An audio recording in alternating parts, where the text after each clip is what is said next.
Hello, tara.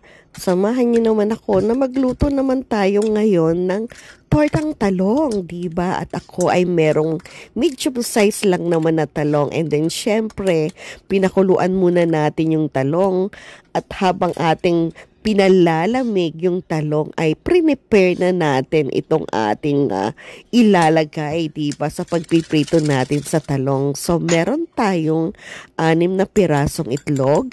And then, naglagay na rin tayo syempre ng seasoning, ng garlic powder, and of course, hindi mawawala yung salt and pepper. And then, syempre, after nating prepare yan, ay binalatan na natin yung talong, diba? At ayan na nga, isa-isa na nating nilalagay yung talong sa ating binating itlog.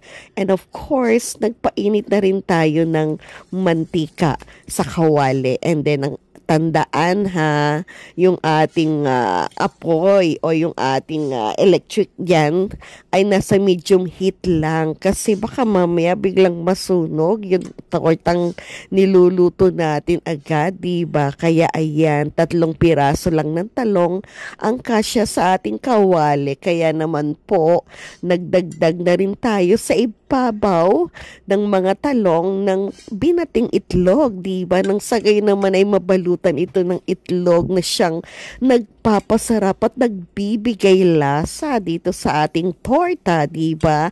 At ayan na nga, tinatansya lang natin nang sa gayon ay magkasya sa lahat ng talong.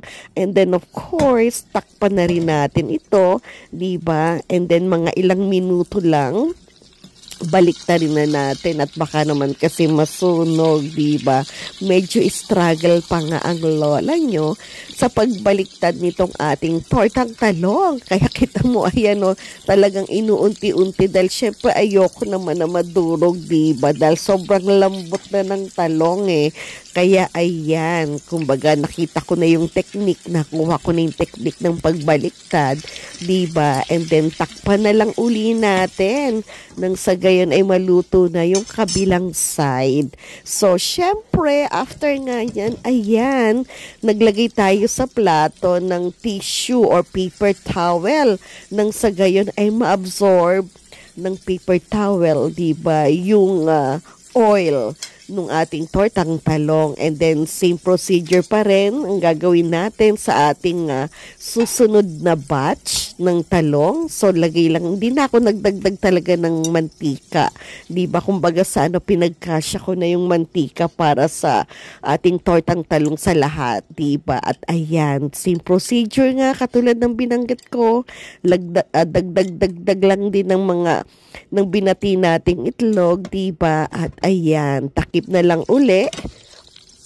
And then balik ta rin. Wow, eto maganda yung pagkakaluto nito, di ba? Medyo brown siya, golden brown. Pero yung talagang sa gilid ay hindi, kasi nga di ba nasa medium heat lang siya. At ayan na nga. And then syempre yung huling batch natin, di ba, pero halos wala ng mantika. Okay lang yan, di ba? At ito na yung huling batch. At tinodo na nga natin yung ating itlog, di ba? Kaya ayan, so takip lang uli at talaga namang wow, ang bango nito. Depende na kung anong sausawan ang gusto nyo. Basta kami sa bahay, kanya-kanya kaming sausawan. Ako, okay na ako sa ketchup. Meron naman isang kasama namin sa bahay, ang gusto ay toyo na merong kalamansi na may sili. So, bahala na kung ano, di ba?